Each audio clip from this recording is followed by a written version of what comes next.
Hello and welcome back to the Macca's Talk Hockey Podcast. And today's a special episode, actually. We know how much part-timers Charlie and Dan are to the podcast now. But I'm to be delighted to be joined by Rossy from the Slapshot Syndicate podcast, which I'm sure a lot of people have been watching. How you doing, mate? Yeah, great, mate. Thanks for having me. And just before we go ahead, it wasn't me that said anything about them being part timers. That's completely on you, No, that. they know it. Charlie is the biggest part timer with the podcast now, but now he's living his life. And yeah, he's always calling me at the weekends about the hockey. So he likes to pick his moments coming on the podcast. But we've got a special episode. We're gonna obviously, like a normal episode, we'll go through the news. There's been a few little signings, and there's a couple which I know you can talk about. And we've then got five questions for each other. We've jotted down five questions. We will both answer each question, and some of them are quite challenging as well. So we'll go into that, and then we'll finish looking briefly at the results from last weekend, just gone. So yeah, shall we crack into the news? And the first one I know you'll be able to talk about was Fugalis signed for the Telford Tigers. Obviously, he had a brief stint with Hull, and it didn't quite work out. But I think if there's any coach for him to kind of grow with and get better, it's Tommy Watkins. So yeah, what did you make of that signing? To be honest, when Fergalis left us, it weren't like an initial shock because I think actually Matty's intention this sort of pre-season was to get a lot more depth. Yeah, So when he did leave, I felt it was a shame because I feel like he added a little bit extra. Obviously, yeah, from his time at Leeds, he's got hands and he's a solid player. He's got the experience. But when he did leave, it wasn't an overwhelming sort of exit, let's say. But no, we put straight out. We put something straight out saying like this, he'd be a pickup for any team, and I think yeah. Telford's a real nice sort of place for him to go. Obviously, they started the season really, really well, and to get that extra bit of Arsenal behind their defence will be massive for them. And I definitely think he'll be able to add something to them as well. Yeah, I think as soon as Brock come in, one of them probably had to exit, and I think Yeah. Fugalis was unfortunately that player. But as you said, I think that third pair defenseman for Telford, they always struggle with D. Like every season, they're lacking defensemen. I know Louis Newell's have been having to play there all season. So they've got Fugalis, and he probably knows Tommy Watkins quite well. And him and Deacon, you don't want to mess with both of those if they're on a Yeah, D pair. And like imagine. we saw Fugalis fight last season in the final of the cup, and yeah, Leeds went bonkers. So a good little signing for Telford. And then Milton Keynes signed Adam Rossbottom. Nice to see him back in the National League. I know he's works alongside the hockey as well, but Rossy, they need players, don't they? They need Oh, players. We were saying on the last episode, if you could pick a team who you think would be short bench going into next season, MK would have probably been last on that list, wouldn't they? And it's them who are needing players, and it hasn't been helped with injuries. They've had a lot of injuries this season, but Adam Rossbottom comes in and he's just a solid player who's going to work hard, and I think the fans will really like him. definitely. I think as well with the Bees last season, they had these shining characters that stepped out, especially for that, Yeah. that extra work ethic and sort of performances that you looked at that you could see from that team when they were struggling, and he was definitely one of the players for them, wanted that did that. But yeah, what you like what you said about MK and them being short, it's ridiculous. And everyone talks about big MK budgets and things like that, and to see the state that they're in, having to pull players up from Yeah. N1, F1, here, there, and everywhere has been crazy. And you sort of don't wish it upon teams, do you? Like, you'd never want teams to do that. And obviously, we don't want to see good players on the sideline injured. But yeah, it's definitely made for an interesting tale at this course in the season, isn't it? Yeah, well, they are getting a few players back. I know they got County back this weekend. Yeah. Gulliver was back as well. So those are two big Brits to come back in the lineup. But yeah, I think Ross Bottom will be starting after Christmas, I believe. So Yeah, oh no, he's he'll back on the join the team for 21st. 21st, sorry. Yeah, so this Yeah. weekend. they'll get him. So right in time for the Swindon game. How ironic is that? Eh? Ready for the Swindon weekend. But no, I like that signing. Dan always said that he works hard. And he can chip in with points, and he proved that he can play with big players as well. Obviously, playing with Balaz and Gabai last season. And then another signing, well, another two signings for the Basingstoke Bison, one of them being a loan, which was Ben Clark-Leach. And obviously, I've watched him quite a lot with the twos, and he's made some appearances for the Wildcats as well. And obviously, with the news of Max Wright, which is not nice to see, he's come in for a loan. So hopefully, Max Wright will be back sooner or later. But a great opportunity for him. Again, Shankar out as well. The Bison are struggling a bit with injuries. And yeah, 18 years old, preparing for that under 20s. It will only do him good, won't it? Oh, it'll be amazing for him, and it's great to see him go back. Especially, obviously, it's great to see Tyler Perry back as well for Oh Swindon. yeah, But that was that sort of sacrifice of Ben. Then having to go down to the twos or something like that. I know that you'll be a massive advocate for him, and obviously in his first game he got that point, which I imagine the link erupted when that yeah. happened. And, Well, initially, no one knew he got the point because what happened is he made the save, and then we went up the other end and oh, it bounced to scored. a player. Yeah, so he got credited with the point, Yeah. and it was only when the announcer said it that we realised, oh, Ben Oh, got an assist on his kind of home debut. So yeah. that was quite funny.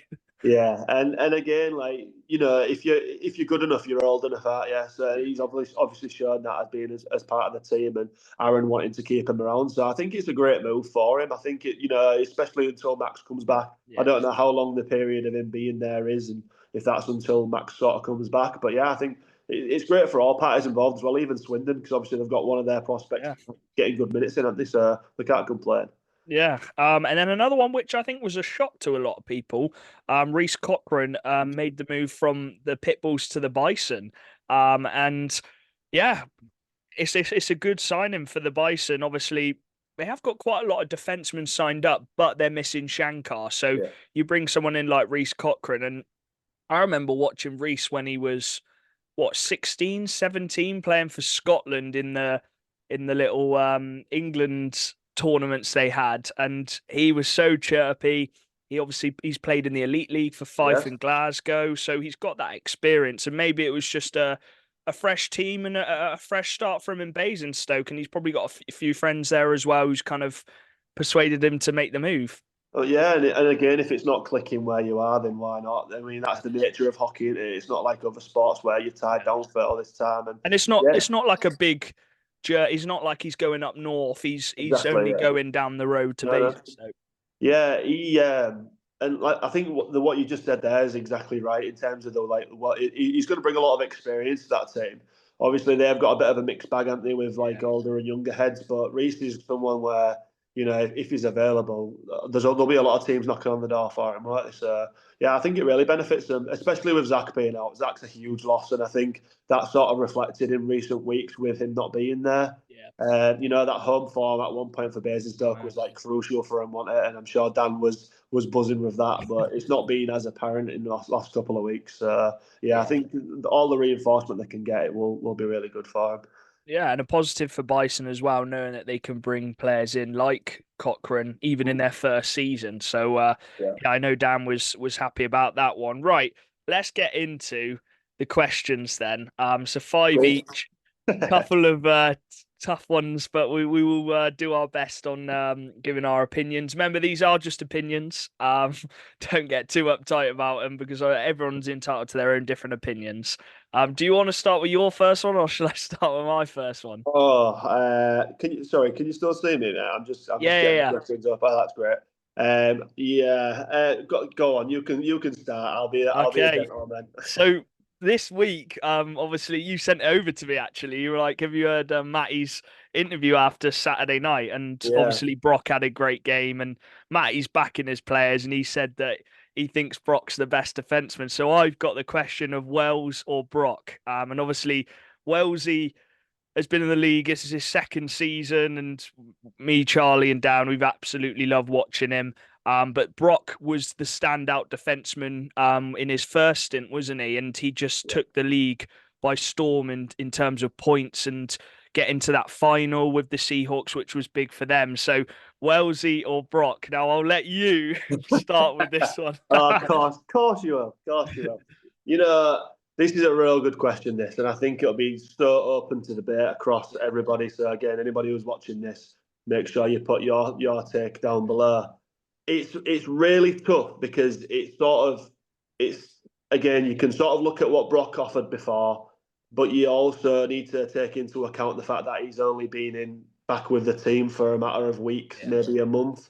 Ryan's been here and been doing the business for over a year now. I think you know what you're going to get with Ryan, and I think with Brock, you know what you're going to get when he comes back to his full fitness and stuff like that.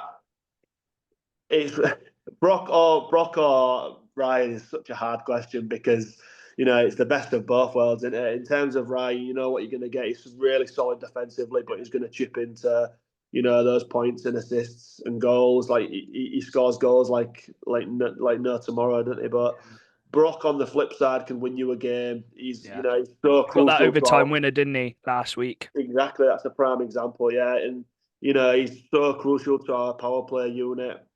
I think as well what Brock brings that maybe Ryan doesn't have to bring because of the experience of Swindon is that sort of experience that he can pass on to our decor. Yeah. So he's sort of lining up alongside Tommy Spraggan at the moment, who obviously has just taken the step up to the national. And I think playing alongside him, we'll get an amazing defenseman in Brock, but also the progression of Tommy is going to be unbelievable as well, playing alongside somebody like that, and that goes across the squad.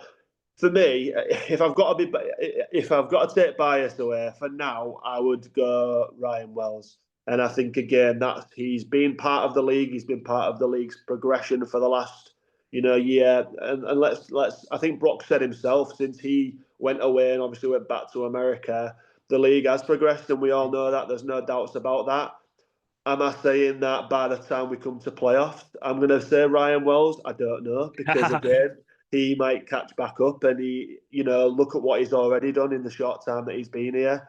His stats, speak for themselves. So for the moment, I'll go Ryan Wells, but that's I'm going to leave it open ended. No, that was a good calculated answer, actually. Yeah, I don't think I'm going to be able to explain it better than you've just done that. But no, I think I think defensively, I've not seen a defenseman like Ryan Wells. He doesn't seem to make any mistakes. His skating, he can skate with any player in the league. I think that's the main advantage I think Wells has on Brock. His skating is so good. I do find Brock's quite he's not the smoothest of skated, is he? He's quite an erratic skater. And he kind of just goes about his business. But I think the offensive upside is why I think Matty loves him. He plays that whole run and gun kind of hockey. I will say, on the power play, you'd probably want Brock because he can run that power play unit so well. But I don't think Wellesley really needs to do that at Swindon when you've got O'Connor. Saying that, our power play has been struggling this season. But no, I think overall as a defenseman, I said to your message, I probably would go Ryan Wells. And I think just defensively, he's ridiculous. I maybe I'm biased. I think he's the best player in the league, but I don't think defensemen will ever get the credit of which the forwards get, because then not necessarily the ones getting all the points. But I think Brock has a lot of offensive upside, and has shown that in that season he had. So yeah, I think Brock is the perfect suited four-hole. But if I was building a team, I'd prefer to go with Ryan Wells. So that's number one. Oh, we're only one question in. Flipping heck. We'll get on to the next one. You go for your first one. Yeah, that's it. Mine was a bit of a nicer question than yours, but we'll progress.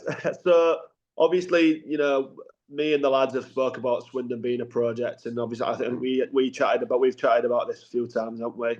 But obviously this season there's been a massive change. So what my question to you is, what has Swindon done better this season compared to previous years, and how have they took that next step? Because we've all said that the league's gotten better, but it's not a 3 or a 4 horse race at Yeah. the moment, is it? So what have they done that's different? Would you say? I think Aaron's, as you said, he's been building for this team, which is going to compete and if not be better than Leeds or the best team in the league. And I think he's finally got that team balance. Last year we had great players. Obviously, Brixie, he was coming up every week with 3-point games. He had that patch where he was just on a madness. But I think our team this season is so well rounded. I think you've got depth coming out your ears on the offensive side with the forwards, but also defensively, we've got even better from last season. I think we were the best defensive team last season. So, and that obviously helps add in Ben O'Connor. I know we spoke about that in the fan debate. It's a ridiculous signing. And I'm actually been surprised by Ben O'Connor because me and Charlie thought he was going to come in, get all these points, blah, blah, blah. But actually, defensively, he's bought into the way which Aaron wants to play, and defensively he's been brilliant. And then he can chip in now and again with the points. So, yeah, I think it's just the balance we've got in the team. When some guys aren't on their game on one night, you know that another line's going to be on it because you've Yeah. got that 3-line depth, and then the fourth line can be chucked out there to give those top players a bit of a rest. And I know that's been a talking point a bit about Hull, and over the last couple of years, maybe the top guys playing a bit too much. So I just think the balance of the team has been a lot better this season. Yeah, I agree. I think as well when you're chucking out a fourth line like you've got, it's Yeah, Shawsey, Lipper, and pretty nice, Bully. isn't it? Yeah, it's not too shabby that at all, is it? But no, I agree. I think from the outside looking in as well, I think it's interesting to get both perspectives as well. Like obviously your internal view, but from the outside looking in, obviously we don't watch you every week, but it does really seem like the defence is wholeheartedly the driving force with this, and it's kind of nice to see. There was a big question mark, and I'm sure you'll agree when Bricknell left Yeah, about the whole sort of who's going to replace his points. But to see Logan and Tyler and Owen and people like that come in and replace those points, and again not having to, I wouldn't necessarily say you relied on Jake last year, but yeah, he's a massive player. When you lose a player like that, it obviously takes a dent to you. But yeah, I think with those signings that you've made, obviously Ben as well, they've been fantastic, haven't they? And I think yeah, I think as what you said is exactly right in the fact that your first line don't have to be the best line every night. The yeah. second line don't have to be, and you're still coming through with these good wins. Well, Yeah, here's a little stat. Swindon's top point scorer is ranked 21st in the point standings. So the team who's at the top by 4 to 6 points is their top point scorer is 21st ranked. I think it's yeah, interesting you mentioned Britain. I think last year it's not we relied on him. I think because he was that good points wise, you maybe focus a bit too much on him getting yeah. all the points, whereas now it's a lot more balanced. So Yeah. as you've asked me a Swindon question, I'll ask my number 3 instead of number 2. Um, I'll go ask one about Hull then. And obviously, the last 2 seasons just missed out on getting that Cov spot. Peterborough beat you to it a couple times. So this season, you feel is that third time lucky. You need to make it this season. Obviously, you didn't make the cup, which I think Matty will be disappointed about, and the players will be disappointed about. And it's kind of that wait now and preparing for playoffs. So, what do Hull need to not necessarily change, but what do you think needs to be done, which maybe you haven't been doing the last couple seasons to secure that playoff spot at Coventry? Genuinely, when I reflect on seasons past, I've spoke to players. We obviously spoke to Matty earlier in the year and things like that. And obviously, we listen to his interviews all the time. I do think that the big thing in the last couple of seasons was depth. And look, obviously, we go to Hull every week. We like to try and go away, so we try and watch as much Hull as we can. And genuinely, I know I'll probably sound biased, but I do genuinely think this is one of the best Hull sides we've seen, Mm. if not the best. In terms of a Hull Seahawks perspective. We've Yeah. got 3 really solid lines and a fourth line now, which I think the good teams last season had. And I think that is a real testament to us. Like you said earlier in the episode, Bobby, Owen, and Emmy were sort of over relied on last season, I'd say. And, their power plays, our power plays revolved around those 3 guys. If they didn't tick, we didn't tick. But Yeah, in terms of changing things, I think it's been a really good start to the season to get that extra depth, to get the extra legs in with the defence.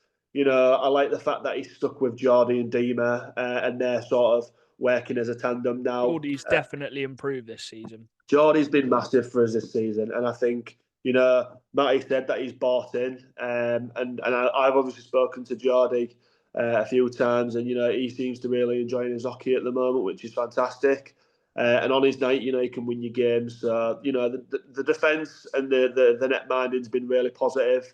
The forwards, the forward lines have switched up a little bit. So obviously our first line of last season isn't sort of, it's a bit in and out at the moment.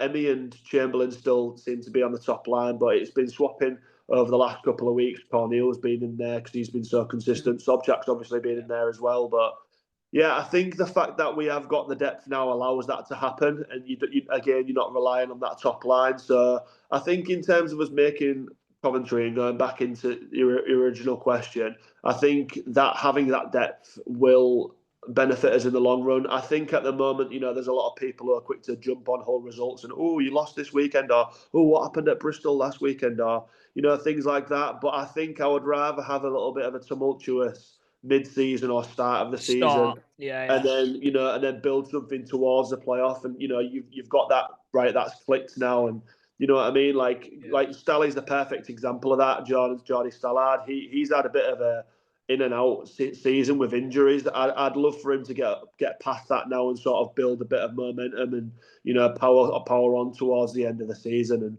yeah, I think from what I've seen, I'm really confident in us. I think if we lose a game, we lose the game. In eight out of 10 games, I think teams do come to us, like Swindon have this season, and Sheffield have come to us a few times this season and genuinely deserve to win the games. But on the flip side, I think we are in control of our games for the most part, and I think if we can get that right, then I'm pretty confident that we'll be there. There's no doubts about obviously qualifying for the playoffs kind of thing, but in terms of getting to Coventry is the next step. But if you can build that sort of that repeated chemistry and stuff like that from last season, but with 4 lines rather than 3, and obviously with a player like Brock Bartholomew back, you're always in with a chance, aren't you? I always said I respected Matty for going bold with the 4 imports, but I think you did need a defenseman, and Brock finally agreed to come back. So yeah, I think that's a big plus for you for the second half of the season. Do you want to go on to your second question? I won't answer that question yet because I think I can answer the next one, which I've got for you. But you do want to go for your second one? Yeah, go for it. So this past, obviously we're going to go into the results for this week, and the fixtures obviously in the next bit. But one thing I noticed from Swindon this week was they had a bit of a tricky game up in Solway, which you was obviously there for. But again, when they weren't at the best, they still came out with the results. So it sort of dwells into my first question. But how do they get those? How do they still get those results? What is it about this team compared to last season that maybe would throw away that win against Solway? Like what changed in that respect? Is it a genuine belief that they can go and win the league, or is it a genuine belief that they think they're the best team in the league? Like, is it Aaron? Like, I think obviously, yeah. So last season we would have lost that game. I think if you go down 2-0 and you're scrambling for a goal and you're forcing it a bit too much, I think we probably would have lost that game last season. Yeah, I think it's just players stepping up when other players aren't stepping up. The first 2 periods were so frustrating, and we weren't playing the way we were playing. Solway obviously needed to respond after the week before, and they were solid. But I think, yeah, we've this season we've got that attitude where we can win games in different ways. It's not just relying on one line or Brixie to get you out of it and get some points. I think everyone just has that belief, like you said, and it comes through Aaron in building the team, which he's finally wanted. And yeah, on that night it was Bradley and Watkins who got the 2 snipes to get it to overtime, and we'll come on to it a bit later. But Solway's overtime luck, it's just they're 0-7 in overtime, and we did dominate that overtime period. So I think there's a bit of confidence lacked from them in overtime. But yeah, I just think it's the team just keep pushing, and they know that if we can keep the score lower than 2 goals, then yeah, we know we can come back from that, because we haven't had many games where we've conceded a lot of goals this season. Yeah, definitely a testament to the decor. Yeah. Right. Here we go. This is probably the biggest one, which has caused a stir. Don't want to Thoughts answer this. on the 5 imports. Yeah, Because it was just MK who had the 5 imports going into the season, and now there's 3 teams with 5 imports, with your Seahawks being one of them. yeah, And that obviously comes with Brock Matty getting the opportunity to get Brock back. yeah. But me and Charlie have openly said we don't really agree with 5 teams having 5 imports in a semi-professional league. Yeah. I don't think it's helped MK having 5 imports. But yeah, what's it been like for you? Because I do want to get like your opinion, because it seems to have actually kind of worked a bit for Hull since they've had the 5.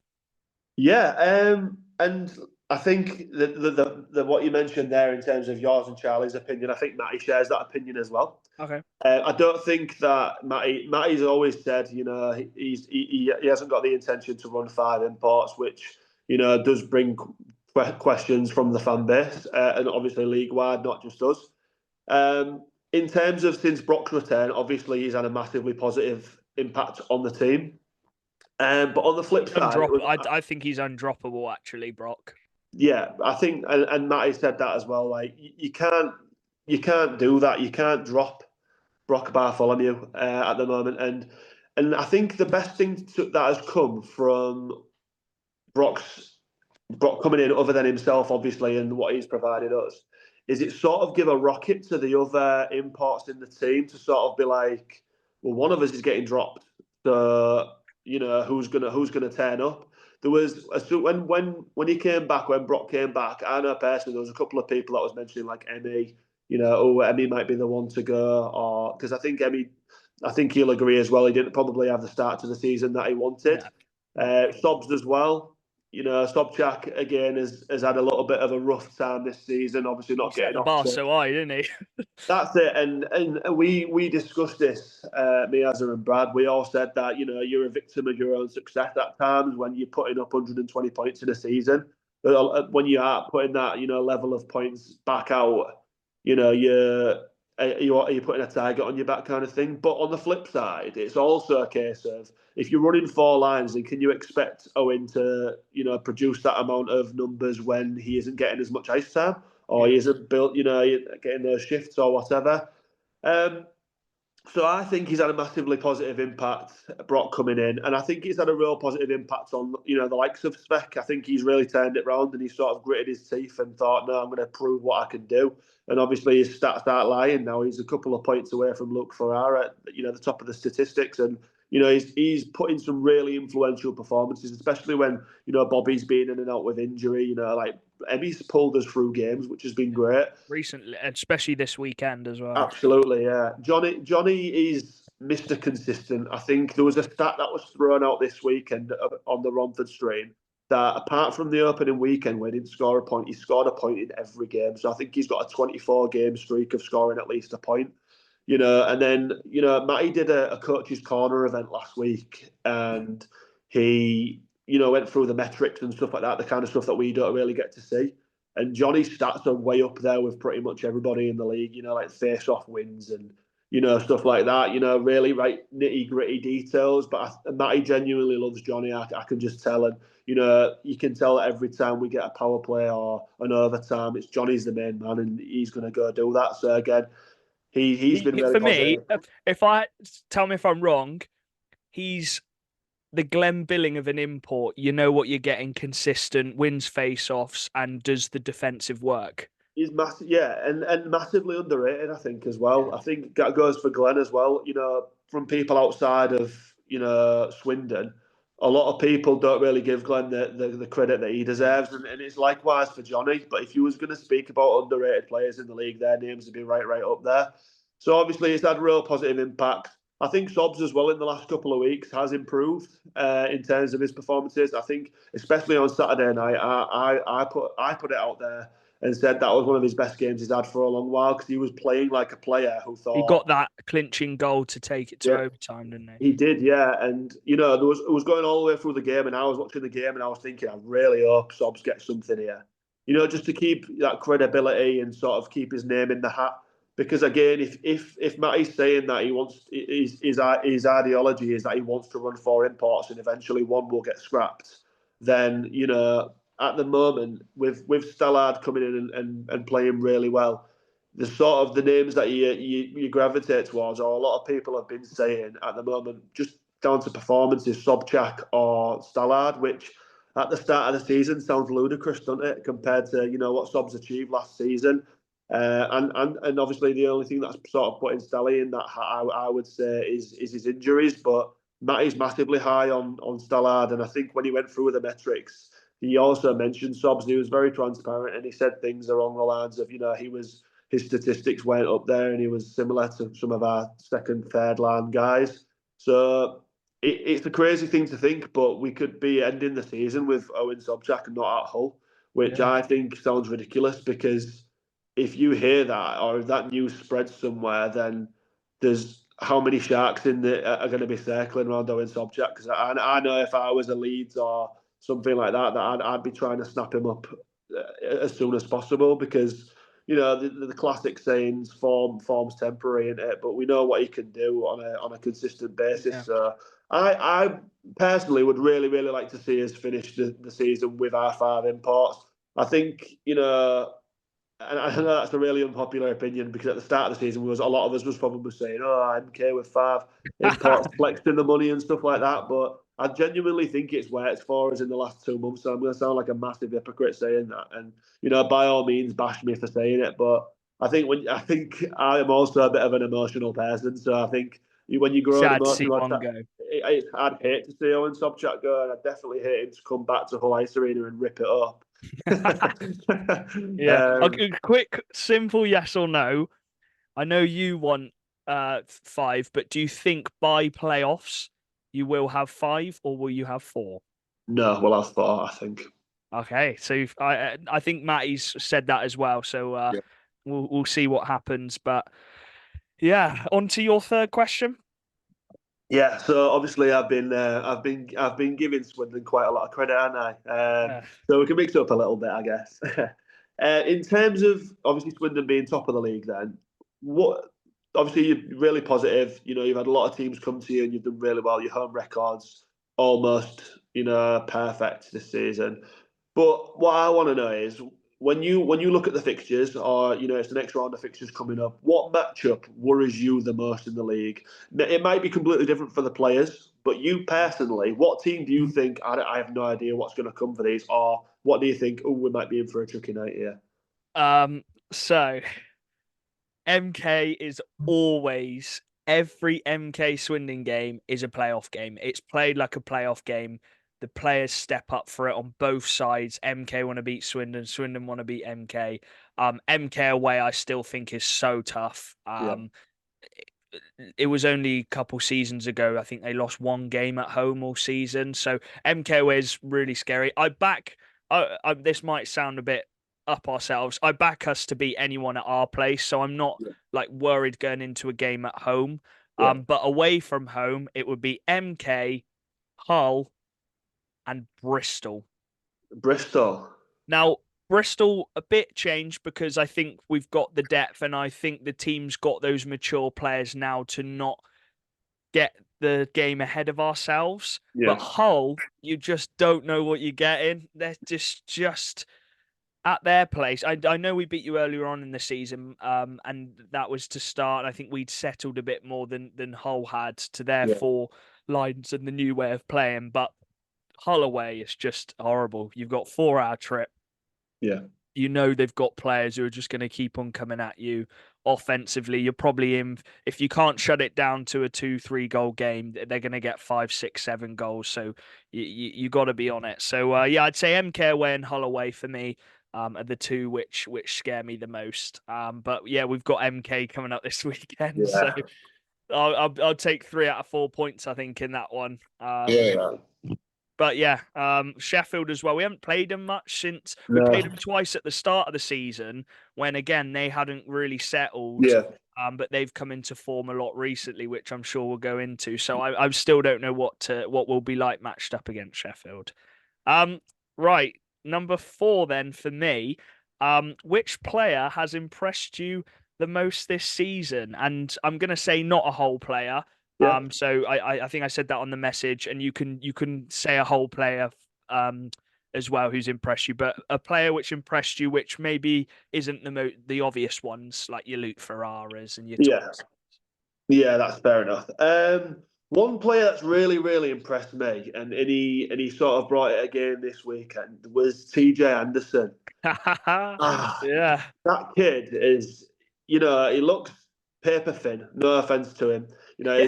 He's paper thin. Guinea. He doesn't look like someone who is going to like bash people about, but Yeah. he's constantly there. The way he slaps the puck on the net, and just chases pucks in, and the goals he can score.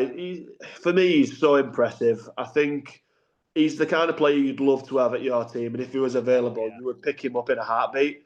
That might be one where people are like, well, obviously TJ Anderson, but I genuinely, especially up north, I don't think people give him the credit that they deserve, and I think Oh, maybe because Charlie loves him. yeah, well, Charlie's a clever man. He jumped on the I'll give him credit. This is the one he jumped on the TJ bandwagon before he even got that full-time Raiders deal. Yeah, literally, and I want to say something crazy, like 21 or 22. Yeah, no, he's still so young. And he's proven to be a real important player Yeah. for Romford at the moment, which I think is really good. Another player that I've been impressed by, who might raise some eyebrows, is Dom Gabai. I think there was a big Okay. question. I think there was a big question about him going over to MK. He was the main man at Bees for a long time, wasn't he? But I think the level of points and performance that he's put up for MK, especially in the midst of all their injury crisis, has been really, really important. And we almost said to each other at the start of the season, well, it'll be good to see what he can do as part of an MK. And Yeah. when they had the 5 imports, it was like, oh, he might be one to sit out every so often. I But don't think he's been dropped at all this season. exactly, and that shows you the kind of response he's had to the naysayers. Or it's not something like we've come out and been I like, think oh, he's rubbish, he's not the going to thing play. with But Goodbye is he's shown the questions were can he be a top guy on a top team, yeah, and he's shown he is the most important import, having not been dropped so exactly. far, and the other 4 are the ones being rotated. So Yeah. yeah, quick shout out to one of the whole players, not maybe your obvious ones, but Yeah, I won't go for the imports, obviously. If I was to go for an import, my automatic would be Johnny Corneal, just because of his yeah, consistency. Mr. Reliable. One player that I've been really, really impressed with this season is obviously Jordan McLaughlin. I think the level of performance from Jordy's drastically improved this season, and I know that he'll probably admit that he didn't have the best season last Yeah, season the and tough or the one. season that he wanted. It was tough for him. I think his level of performance has been really, really credible this year. Another one that jumps out to me is Tommy Spraggan as well. I know I mentioned him earlier on. I've been really happy to see him come to us on a full-time basis. He was with Billingham obviously last year as well as us, so we didn't get to see too much of him. But his skating ability is ridiculous. Like the next time you watch Hull, watch Tommy Spraggan and the way he can skate. And I think Matty probably puts him on a line with Bart because of his skating ability and the gaps that he can sort of make up if Brock then jumps forward. Yeah. Yeah, really good. I've really liked the Hare brothers as well. Actually, the Hare brothers have Yeah, come no, in a no. bit of fresh Ethan just works so hard, doesn't he? and a lot of like we spoke in the fan debate about Ethan and Dylan coming, and I think Hadrian, the fellow from Leeds, he was like I didn't rate him, and I think well your loss is our gain, and Ethan at times has been on top line with Bobby and Svek, so what Yeah. does that tell you? But yeah, Dylan's been really solid, and I could go for everybody to be honest. I'll go with someone from, I guess you could call him Swindon rivals.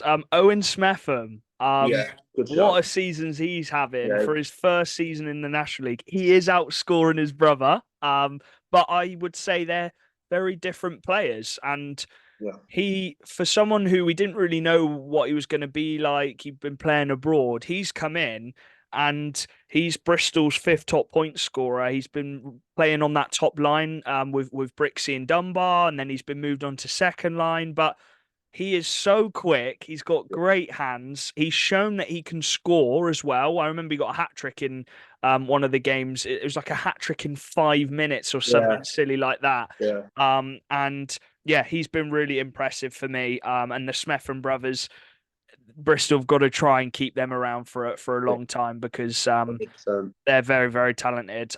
For Swindon, I'll say Jamie Smith. He's been so solid this season. Obviously, he gets to play next to Ben O'Connor, which is Not bad, brilliant. is And it? do you know what I love? I'll say this right now. When Ben O'Connor joined Swindon, do you know who he said he wanted to play with? He Really, didn't. He didn't say Wellesley. He didn't say Blues Bradley. He said, "I want to play with Jamie Smith so you he love can that. get better, improve, and that's exactly what he's done this season. What a It guy. makes our D pairing so balanced, Yeah, which is great to see. So just a quick, he is definitely getting most improved player at the end of love the season for the that. Swindon Very, Awards. very early shout. Yeah, for the Love that. Swindon Awards, he has to get them. Right, my fourth question. Oh, sorry, your fourth question. Yeah. So you mentioned earlier about what Swindon kind of have in terms of if you had to build your NIHL team, so for the Cats, for example, what are you basing your team around? Is it around the goaltending? Is it around the defence? Is it about depth? Is it about stacking your forward lines? Like, Yeah. what do you choose if you're Aaron Nell and you're moulding your team? Um, to go for the trophies. If I had to pick one, obviously you'd love to have defense, depth, and goaltending. And Leeds have had gospel for the last few years, which has Yeah, carried them through games this season with how good he's been. I'd probably go defense just because of the different level I've seen Swindon being able to shut down teams. Obviously that helps with Wells. As soon as he comes in, completely changes the way Swindon play. But Aaron has this way which he wants to play, and when it works, it is so hard for the opposition to try and score and win games. And there's a reason why we've conceded 2.3 goals a game, yeah, which is nearly a whole goal less than other teams. So I'd say defense, and we are blessed with the decor that we do have, and which has been put together over the last few years. But depth also comes into that with the yeah, forwards as well. yeah, of course. So yeah, I'd probably say defense. What about you? I'll marry up with your answer there. I completely agree. I wanted to test to see if you would get on there, but yeah, I think it speaks volumes about the fact of how Swindon are doing this season. Look at Leeds last season as well; their defence was really solid, Yeah, and obviously MK as well. It yeah, was so hard to go to their barn last season, and it's pulled them all the way through to winning the lot, didn't they? Really, in terms of playoffs and stuff like that. I mean, when you can lock down your barn and be a really nasty defensive team, you don't even need to be nasty. If you can defend yeah, your puck and if you can defend your goal, sorry, then you're already 1-0 up, aren't you? And I think, like you say, when we do our predictor each week, when there's a Swindon home game, we almost never give the other team more than 2 goals. It's yeah. always a 1 or a 2, and that just speaks to how good your defensive core is. Yeah, 100% agree with you in terms of the defense. Nice one. Right, number five then. Which mine is the cup winner. We know the top four now. We know the matchups now. Um, without talking too much, because we will do a preview when it comes around in January when the games are coming. But I'll ask you first. A cup winner. Who do you think is going to win the cup this year? Oh, tough one that. We've discussed this a couple of times. I think it's really changed on a day-to-day basis, doesn't it? Yeah, And a week-to-week basis. If players are dropping out, it can mean massive yeah. things. Injuries are big, man, for predicting stuff. 100%. I think, with no disrespect to the Phantoms, I think the Steel Dogs will make the final, Mhm. definitely. In terms of Leeds and Swindon, it's so hard because you've been to each other's barns and beat each other.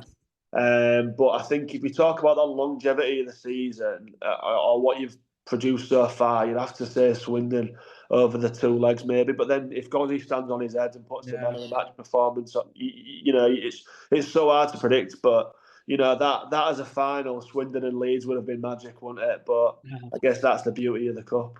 In my head, if I had to put money on it, if I had to put £100 on it now, I would back Swindon to win the cup. And I think if it was Swindon or Steel Dogs, I think that'd be a massive plus for them in terms of the metaphorical next step in the project. And I think if the Cats did win that cup, then it'd be a massive spearhead for you guys to go on for the title. Psychologically, it would do very well for the team, I think. Yeah, 1,000%. They've been to the sort of first mountain and they've conquered it. So why not go for the throat and go for everything else? So yeah, I'd go for Swindon, I'd say. But I think Sheffield had to be counted out. I think No, if it's the Sheffield Swindon final, I'd be really interested to see what happens in that double header. that's a great tactical battle. Slava Aaron. Yeah. Yeah, the two I'd say best defenses in the league this season. Oh yeah. I will back Swindon. I'll give you one reason why I would back Swindon, and it's because the big thing which I've talked about with Charlie, we've been in so many tight games, 1 goal games, 2 goal games, which we've managed to see out. Yeah. And because we've been in that situation many times, I think the players are comfortable and they back themselves in those situations. So if it did get to a cup final against Sheffield and it was a close 1 goal game, I'd back our team to be more confident and they've been in that situation more.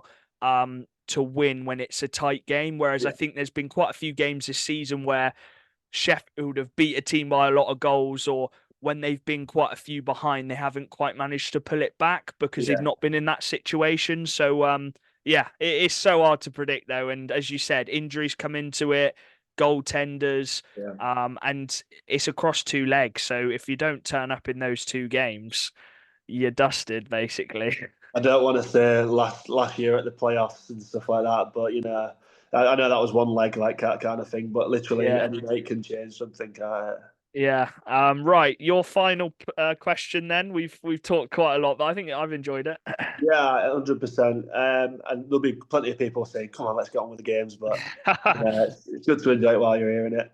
Mine's quite similar to your question, I think, Ooh. but it was a little bit different. So, if you had to pick up a national player from outside of Swindon, who would it be? And I'll ask you for an import and a non-import, but I'll also throw in the added. It's got to be realistic. We're not sniping Kieran Brown away from Leeds if they're a direct rival. Okay. So shall I go import first or non-import? Because I wouldn't switch any of our imports. Yeah, you could do, yeah. In fact, no, I'm not gonna switch any of our imports because I don't want to have to choose one of our imports to go. So I'll go with the Brit, and I'll go with a younger talent who I've been so impressed with this season. I'll go with Finn Braden for Leeds. His face-off percentage, he's so good on the draw. And let me just check. He's 20 years old. He's had to that Britcore for Leeds has done some hard carrying this season, and I'm going to talk about it in when we get to talking about the game on Sunday and what the difference was. But that Britcore's been so good this season. I think Swindon are a bit of an older team, so possibly could do with a younger player. So Finn Braden for me to come in, 20 years old.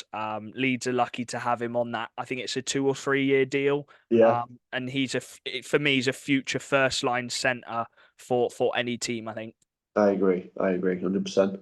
Nice one. And if you had to take one which isn't the obvious ones. Yeah.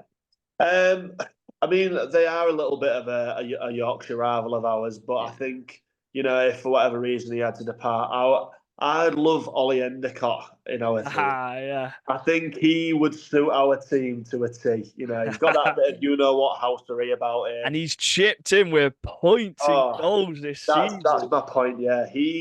This season's just been different. He's been, one of those guys who's gone up and down the lines this year, helped out where he needs to.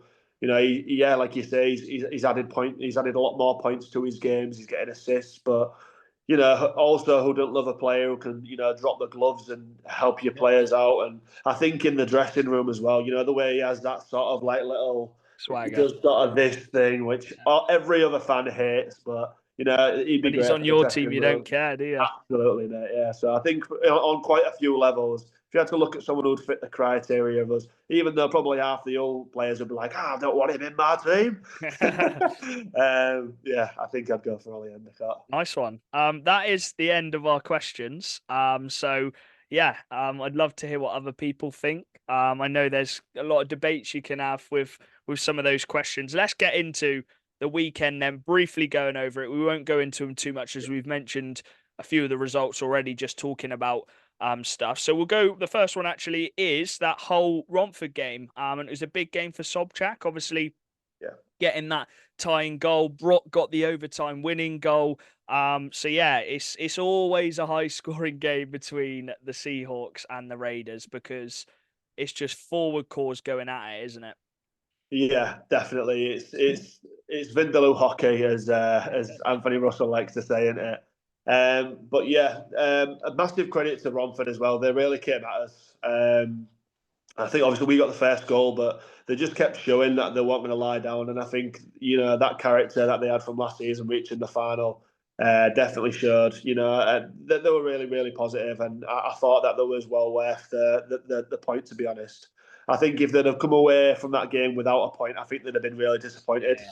Yeah. So yeah, I think there was really good credit for the point, but a massive win for us, especially going down a couple of times. I thought it was really positive. Yeah. And I think the home form's starting to get better as well. Yeah, At Hull, you had a couple losses at the start of the season. It wasn't quite clicking, but you're finding ways to win at home now, which is big. definitely. Yeah, and that's the game, right? You've got to lock down your fortress You sort of thing. Yeah, you have to win your home games, and then your Absolutely. away ones, you try and grab points where you can. Yeah, and I think that's never been a massive thing for us. Lose Mm. like our home games, we've always sort of played to our rink really well, and Yeah. we get the crowd behind them like no tomorrow. And yeah, I think that little wobbly patch again. I think with Hull, a lot of fans are quick to jump on the Seahawks. Especially, I think the Seahawks are sort of like an emotive team. Like the players and Matty obviously wear their hearts on their sleeves. So a lot of people like to chirp us, but yeah, I think when that little wobble happens, people are like, "Oh, is the Seahawks on a downward trajectory?" But nah, not for me. I think business as usual. We get back to winning and taking points from our own ground. So it was nice to see. Nice one. And then Bison, they faced off against the Steel Dogs. Bison without two of their imports, being Max Wright and Shankar. And I know you mentioned earlier they've relied on that defensive core, Yeah, and those two are massive for it. Ben Clark-Leach comes in. He got man of the match in the game. But the four imports which Slava chose, the four Garcia, Larenmar, Gendanov, and Sommer, Warburton got the start in net. It was those yeah, four imports who got the goals for Sheffield. So crazy. he picked the right four. He did, yeah. He um, continues to prove why he's yeah, doing so well, doesn't he manages the game so well, and it was actually only import score because Spadafora got the two for the Bison. So 6 goals, all scored by the imports. But Sheffield, they are ridiculous on the road, aren't they? They've got the most road wins this season. I think they might have more road wins than home wins. It just doesn't phase them, does it? And I think they back themselves defensively, and they've got the forwards. Well, they went with the four imports, out on ice, four imports, and they got the job done. They're on red. They are on red hot form at the moment. Yeah. Sheffield, they've climbed their way up to second place. Well, I know they've got a couple of games on, a few other teams like yourself and Leeds, but yeah, I think they're just sort of tunnel visioning at the moment, where it's like we're just going to see what's in front of us.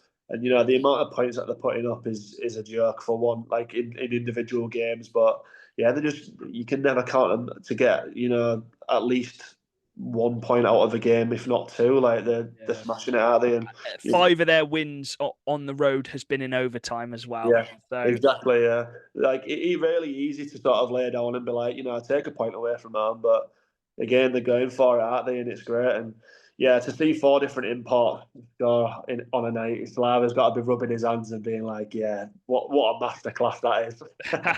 wow, they lost 1-0 to Bison last Yeah, time yeah, in Bison's barn, so they got the goal scoring from the imports this time. yeah, The Bristol Pitbulls, continue to get wins at home, which is what they struggled with last season. They're getting a bit of consistency, and they beat the Telford Tigers 5-4. And yeah, it was the guys you're expecting on the score sheet. John Dunbar, Bricknell, Reece Smetham got 2, and Jacob Bryceland as well getting a goal.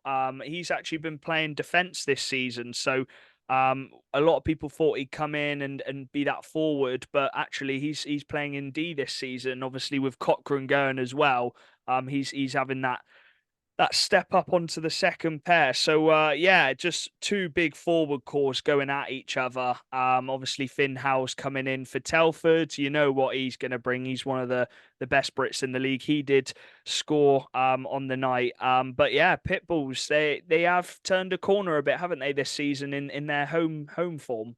Yeah, I think it was at the expense of us as well. To be honest, they got a big win in our barn, and I think they sort of rediscovered what they could actually do because, And that yeah, was our only game of the weekend as well, so it was yeah, big for them to win that. it definitely was. Yeah, 100%. Because you can sit and dwell on that, can't you, for the next 5-6 days. So yeah, them coming out and getting that win was really important for them. And yeah, like you said, the usual suspects are sort of there and thereabouts, but they're showing the depth, aren't they? With Yeah. these other players coming up, and even like the likes of Callie Robertson. He's got a couple of assists on the night as well. He was another departure from us, but it's nice to see him enjoying his hockey and getting on the score sheet and showing what he could do and what he was maybe expected to do at Hull and maybe didn't do that. So Well, yeah, his best season was at Bristol, so yeah, he's gone, all right, I'll go back to the team which I had my best season at, and he's clicked exactly. in, and you stick him next to Jake Britnell and John Dunbar, you're gonna get points. So Yeah, yeah, yeah, I think it was a good move for him to go over to Bristol, and obviously you've replaced him with a Brit who's going to be playing next yeah, season as well. But we'll come to that when we talk about Hull just briefly at the end. yeah. And then on to the shock result of the weekend, the MK Lightning shutting out Leeds 2-0. Lewis Christie coming in the lineup from bench coach to come in, and they shut out Leeds. And I cannot remember the last time Leeds got shut out. When it might have been when Swindon beat them 1-0. I could be wrong, but we beat them 1-0 when Gale and Colby were playing. But what a result for MK. And we'll talk about their game on the Sunday in a bit. But as we said, at home, they're starting to find that home form again, aren't they? They are, and that's massively important for them because that was their staple last season and Yeah. how they got there. And to say, like a year ago, if this result would have happened, it wouldn't have been a No. huge shock because of how good they were at home. Yeah. But in the current circumstances, I think 99 out of 100 people, being honest, would put their hand up and say Leeds were going to, take points here. Yeah. For them not They've even beaten them 3 times already this season as well. exactly. Yeah. So the fact that they haven't even scored a goal is ridiculous. A massive, massive credit to MK and one that I think Tim would have been really, really happy with. Yeah. A big result for Milton Keynes. They needed that as well. I think the Yeah. team needed that. And Headley getting the shutout as well. Nice. Can only do him well. Then the game I was at, briefly going over it because we mentioned it earlier. But Solway dropping again in overtime. As I said, 0-7 in overtime. It's just not quite going for him. I was speaking to Kel Beat at the end, and it's just not going. And sometimes you just need that one overtime win, and then you start picking them up again. Yeah. But yeah, Swindon just, even though we didn't play well, it's one of them where you get the 2 points, you put it to the side, you never speak about that game again. And no one's going to ask, oh, remember those 2 points you got where you didn't actually play well for the first two periods? You Nope. don't care, do you? No. And it's performances which Swindon haven't put in previous seasons. Yeah. As I said, we would have probably lost that game, and I don't want to say too much, but those are the types of games you have to win if you want to win the league. So, Definitely. yeah, very important for Swindon. On to the Sunday games, and yeah, Sheffield just keep rolling. Another 4-point weekend, 7-3 against the Lightning, and yeah, just Lightning can't seem to get that 4-point weekend, can they? They cannot get back-to-back wins. They're struggling so much on the road this season, but yeah, Sheffield just keep rolling. And Carl Watson, shout out to him. Probably his best game in a Steel Dogs jersey, Yeah. getting a hat trick and a nice hat trick as well. So yeah, a big result for Sheffield to keep them within touching distance of Swindon. I don't know whether it's more testament to Sheffield or, MK wobbling. You'd have expected MK after beating Leeds to have a bit of a bounce.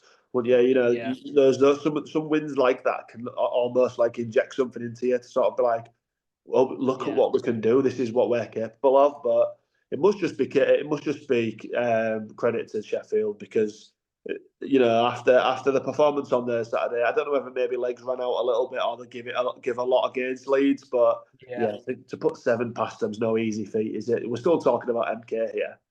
And Headley played in that game as well, didn't he? So yeah. yeah, I think Carl Watson will be really happy.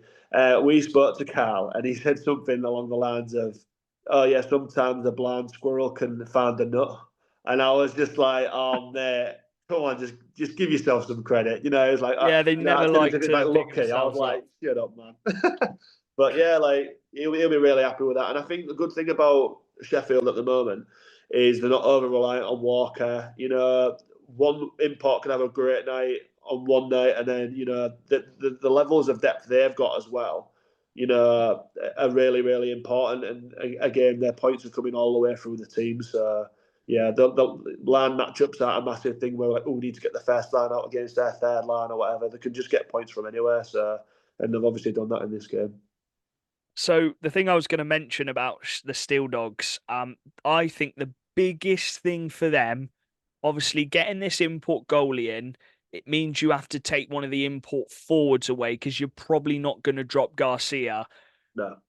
Ivan Bjorkley Nordstrom playing for the Steel Dogs is massive. Now, Yeah. obviously, what happened with the Steelers, we're not going to get into that, but they're down a player, and there's that opportunity in that slot with Nielsen leaving as well to Fife. Yeah. There's that slot for a player, and I think Nordstrom's the perfect fit for that fourth line for the Steelers. He's got the build, he's got a bit of skill to his game. And if Steel Dogs don't have him, you then think, oh, well, do you have to play that import forward? But then it means you don't have your import goalie who they've put this big trust in, obviously Yeah. bringing in. I think Oldell can still do a job. He hasn't been playing at all recently. Yeah. So I'm not sure what's going on with him. But yeah, that's the only thing I'd say. I think the Sheffield Steel Dogs need that Bjorkley Nordstrom to really make up and fill that top six when they have to drop a forward. Do you agree?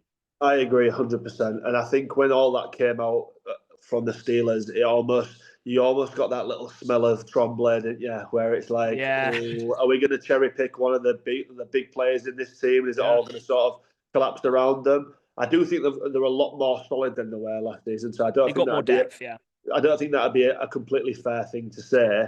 However, if you're taking Bjorklund Nordstrom out, you're taking 40 points out of your team that you've already had this season, and we're not even halfway through it yet, are we? And let's be fair, he's played a lot for the Steelers as well. Like, it wouldn't be absolutely mind blowing to see him go over there because I think the Steelers coach does like him. He'll try and take him as much as he can, and I think Bjorklund and I think Ivan will want to be there. Won't he? Obviously in terms of a profession, he'll want to get to the highest point that he can. It would be a shame to see him go because he's great for our league. But again, you've got to sort of look at yourself, haven't you, and be selfish in that respect, I guess. And I think the Steelers are going to choose their own over the Steel Dogs, unfortunately. Hey, that's part of the system, and they Yeah, knew that coming into halfway, it. exactly. Yeah, And I don't think you can turn around to Nordstrom if he gets an opportunity for the Steelers and go, no, you got to play here. Like yeah, he's if he wants to play for Steelers and they want him. But yeah, I think that's a big one for the Steel Dogs coming into the second half of the season. On to the game of the weekend for me, bias point of view, Leeds Swindon, and we needed to get revenge on Leeds after they beat us 4-1 in our place, give us our first home loss of the season, yeah, and it was some way to do it. And credit to the boys. Completely different performance from the night before. We started so well, and I said before the game to the fans, some of the Swindon fans and Leeds fans, I said I'm expecting Leeds to come out quick here after Yeah, last night, not getting a goal. They need a bounce back. It's rare that Leeds don't get a single point in a weekend, isn't it? If they lose one game, they normally win the next one. yeah, But it was the Wildcats who come out and got two quick ones. And it was the two new imports, Van der Meeracker, who was banned for that last Leeds game, so he would have been gunning for this one, and Tyler Watkins. And the difference in this game was the imports, and all three import forwards getting on the score sheet. Watkins having a brilliant game, yeah, Logan as well, just being Logan and affecting the game, which not just through points. yeah, And the Leeds imports couldn't quite get on the score sheet. yeah. Sam Dunn had a good game. I'll give credit to him, and I think he settled in well. But without picking on them too much, you need your imports to step up in those big games, and it was Swindon's ones who stepped up in this one. Yeah, I agree. And I think of all the teams that Leeds could have chosen, they'll have probably been like, yeah, we're up for this. But, after a loss in MK, you probably wouldn't want Swindon coming to your barn. And I think, again, like you said, it's a testament to Swindon's character to want to bounce back from that win that they got over you guys at your camp, Yeah, and also show a title challenger what you can do. yeah. What I just want a bit of insight because obviously I didn't see this game. So was it all? Obviously, I won't say smooth sailing, but I know you guys were 4-1 up at 1.1. Yeah, Yeah. did So it? Was it a bit tense in the third? yeah, so Swindon just, because we got those two early goals, as we've seen so much this season, we're so comfortable being on a 1 or 2 goal lead. Yeah, Leeds got power play opportunities. By the way, Swindon's penalty kill has been ridiculous this season. I'm just going to get the stats up because I got to shout out the Swindon penalty kill, because as much as our power play hasn't quite been clicking and we're just naturally a better 5-on-5 team, our penalty kill is currently ticking at 86%, which is it. Sorry, yeah, 86%, and that is so strong. yeah, And when you're shutting down other team, we didn't concede a single power play goal this weekend. yeah, And we gave away quite a few little silly 2-minute yeah, penalties. So yeah, that was a big one. And yeah, just the big boys stepping up. And the what we didn't do the night before was crash the net. Maybe we tried to score a bit too many pretty goals yeah, against Solway, like we did the week before when we smashed them 10-1. yeah. Whereas tonight we got those gritty goals. The three of the goals, it was a 4-3 game minus the empty netter. Three of the goals we scored were right around Sam Gospel, putting pressure Right. on him, because he can't save everything. He might save the initial shot, but he's not able to get Deflection. everything. And that's Yeah, what we did. We crashed the net well. And yeah, Leeds just couldn't handle it. And our defensive core got us through them final minutes. It did get a bit tense and nervous when they got it to within one goal. yeah. But again, in those situations, because we've been in it so many times this season, I do believe the team doesn't panic like we did last season in certain games. We back ourselves to see it out, and that's what we did. So I think that's the main difference in this one. I'm sure Charlie would have been happy to see his main man as well. Getting He's the empty Cage nester. Malas, by the way. He's not. So he got a little injury, I think, on the face or a little knock. So he put the cage on, Yeah. started scoring and assisting. He's not even got an injury now, but you keep the cage on because you're playing so well. Hockey's Yeah. such a superstitious Yeah. sport, isn't it? So yeah, I don't blame him, and he looks like a little young lad out there with the It's knocked 10 years off him. Right, on to the other crazy game. Because there was two. You've been treated to two overtime wins, and this one you had to do a different way to the last one because you were 2 goals down this time. Yeah. And you scored 2 goals in the last 5 minutes. 40 seconds, well, just over 40 seconds between them. And Speck gets the hat trick overtime winner. Yeah. God, it must be fun to be a whole fan winning games like that. Is fun the word? It's definitely a roller coaster, and it is really enjoyable to watch. But when you are 4-2 down, you're thinking this might be it. Yeah, and yeah, it was crazy. And I think the Raiders will have definitely have felt hard done to in that respect. Yeah. I thought, in comparison to the Saturday night, I think we outshot the Raiders by about 20 shots. We didn't have Bobby or obviously Sobs this night, so it needed to come from somewhere else. But the Raiders really did put it on us. They outshot you this game. They did, yeah. That shows to the sort of how they came at us. I think they really did think that they was going to get something from this game. I think if you'd have asked them before the weekend if they'd have took 2 points against Hull, they would have probably said yeah. But with the performances that they put in, I think they might maybe feel a bit aggrieved. But yeah, circumstantial. You got to look at it and go, yeah, oh, we should have won one of them in yeah. regulation. We had 2 leads. Yeah, and Hugh, I know Huey will definitely like when you can watch the highlights. Go watch the highlights. Huey's third goal. He stood behind the goal, puts the ball back in onto the sort of tries to put the puck back into play, towards the net or the defenseman. It sort of just like pings in, and he sort of was like, oh, like great, like that's a goal. And they were like 4-2. The commentators were sort of like singing about Romford being like, this is a great performance. It was like, oh, Hewitt scored. And then again, it's testament to the Seahawks coming back in, and Stellard got obviously the goal to take us to overtime, which will be massive for his confidence. And the pantomime villain scores in overtime. Obviously, you might have seen the videos after Kicked the off a bit game. after the game, did they? A little bit, yeah. I think Emmy got given a penalty earlier in the game as well, because I think he like cross-checked Dewey or Power or something like that. It was way opposite end of the ice as well. So I think obviously we know what Emmy's like. He's an emotional player, and when things aren't going his way, maybe gets wound up a little bit. I think something's been said, and it's sort of kicked off a little bit. The fans have then booed him. He's then been giving it a load of this. But then they've gone to do a handshake, and then when he's gone back round, I think Sean Easton said in the post-match interview that someone's then said something to Emmy, which has then sparked something again. But yeah, I think he'll be happy that he didn't get any penalties this weekend, or like any like Dops reviews or anything like that. But yeah, pantomime villain for them, but the hero for us. And yeah, it was definitely an exciting weekend of hockey. Yeah, just they're Romford are probably quite emotional as well, because they played some good hockey and couldn't quite come away with one of those regulation wins. But a great 2 games and a spectacle for the National League.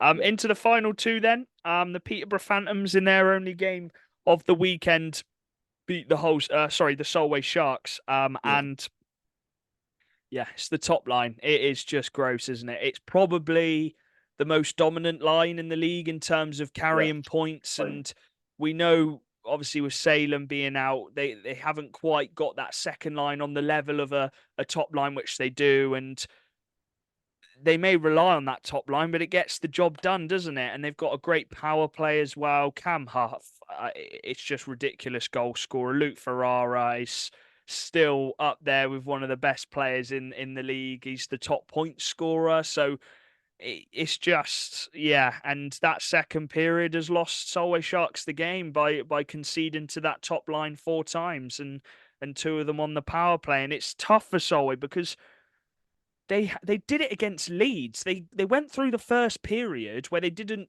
concede, and they done it again. They went 1-0 up in the first period and they didn't concede. And then it gets to the second period, and then the goals, once one goes in, another one goes in, and you can just tell it's a team where they're not confident at the moment.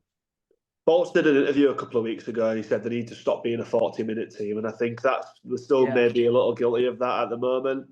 Look at the game against Swindon, they've had a really solid period 1 and period 2, and let Swindon back into it in the last. But I don't know whether that accustoms to their injuries or the lack of players, things like that. I know they had Ollie Arsenault back this weekend, which is a massive plus for them. Stenton was out. And yeah, obviously Stenton was out because he was a naughty boy last week, wasn't he? But yeah, I think this will be a real hard one for Solway. I wouldn't go as far as saying it was a free hit for them in terms of points this weekend, because Peterborough's quite a hard place to go, and I think they might have used quite a lot of their energy up on the Saturday night at home. Just a shame for them, really. I know there's just been so many barriers for them this season, and the first line fever is not kind of what you'd want to be playing on Sunday night, is it? Is in Peterborough if you're a Solway team. So hoping that they can patch up their form a little bit, because you don't want to see a team getting beat every week. It's not good for the league, is it? But I'm sure they'll find their feet. Yeah, they need to try and find a couple wins from somewhere, and it can only take a one big weekend, and they might go back to form again and start Yeah. picking up some points themselves. On to the final game of the weekend, and there was a lot of goals in this one as well. The Telford Tigers against the Basingstoke Bison, and the Tigers needed to bounce back from that Saturday loss to the Pitbulls, and they got Caleb McPhee back, who's obviously been out for a few weeks. Not a nice injury at all, but he is back. And he got a few points this weekend, 3 assists. He's a massive part of that power play as well, which has been so dominant this season for the Tigers. And that was another part of them winning this game. 3 power play goals. The Bison did push them in that third period. They got it to 4-3. But David Thompson doing what he does, getting a big goal. Finn Howes, it's the reason why they've managed to persuade him to come back in and play with the Tigers NIHL. And they put in a performance which we've seen them do a lot this season, where they might have conceded 4 goals, but they've scored a lot more than their opponent. And that's what that forward core can do, because it's such a depthy forward core. Yeah, it is. And sort of showing, like you say, showing flashes of what they did at the start of the season, which, if you're a Telford fan, you're absolutely loving, and you're definitely getting your money's worth, aren't you? But yeah, it was great to see Caelan back. Someone I think that they've really missed in the last couple of weeks, or, Yeah. however long he's been out. Aside from his points, he's a really solid defenseman as well. And when you lose a player like that who's really influential, it's going to dent you in it. So yeah, I think it'll be interesting to see what happens with Telford in the coming weeks. See if they can get back to that form a little bit, with obviously the addition of Caelan back, and obviously they've got Fergalis in, and I feel like they'll be Yeah. really happy with sort of the squad that they've got now. It's Finn as well. I haven't mentioned Finn Howells, have I? We're putting up his 3 million points in the NIHL one this season already. Yeah, no, I think it's quite an exciting time to be a Telford fan. I think their focus now will just sort of be building some good form for the next couple of months, seeing where they can get hopefully a favourable draw for them, and not want to count out for playoffs. No, they've caused some shock results this season. They're a great home team. They've got a great home record, which they've managed to get back to winning ways on Sunday. So yeah, a nice game to wrap it up. A tough weekend for Bison, but as we said, they went on that long hot streak, 6 wins in a row. It was gonna be a time where it plateaued, and they did get a few losses, because you can't win every game. And they've got no Max Wright and Shankar at the moment, so hopefully they're back soon. And we know what they can do when they've got a full fit squad. But yeah, Rossy, I think that is it for this weekend. It's been quite a long one. But I've really enjoyed that. You've stepped in probably even better than Oh, Charlie would. So stop it. No, I really enjoyed it, mate. I appreciate it, and obviously, there's no syndicate without the Macca hockey. We was here a year ago saying, and then that's genuine as well. We was all saying like, how good would it be for us to be able to do this as well? And yeah, big credit to you, mate. And the collaboration's been coming for a while, and it's nice to finally get yeah, on and do that, mate. So anytime that you need us, just let us know. yeah. Well, I think we're gonna do one on your channel at some point, maybe Yeah. leading up to the semi-finals or something, or leading up to hopefully a possible final for Swindon whenever. But yeah, you guys do a great job, and your socials you do a great job as well. Much better than ours, because I just don't have time to do loads of them. So Too much time, yeah, yeah. you but yeah, thank you for having me. Yeah, if you're watching, make sure you like, subscribe, go check out their podcast, the Slapshot Syndicate. And we'll see you next week. We might have an interview, we might not. We'll see if we can fit one in. But yeah, we appreciate everyone tuning in, and we'll see you in the next one. Peace. Perfect.